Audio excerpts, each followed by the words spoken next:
So what you see here is a screw-retained provisional that I fabricated prior to the surgery.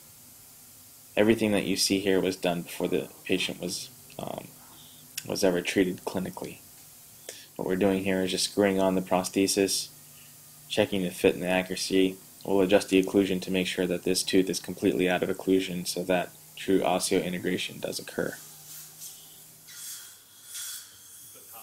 Again, look at the final aesthetics. This is all within 20 minutes with a 15 millimeter long implant and a ridge that's less than 4.5 millimeters in width.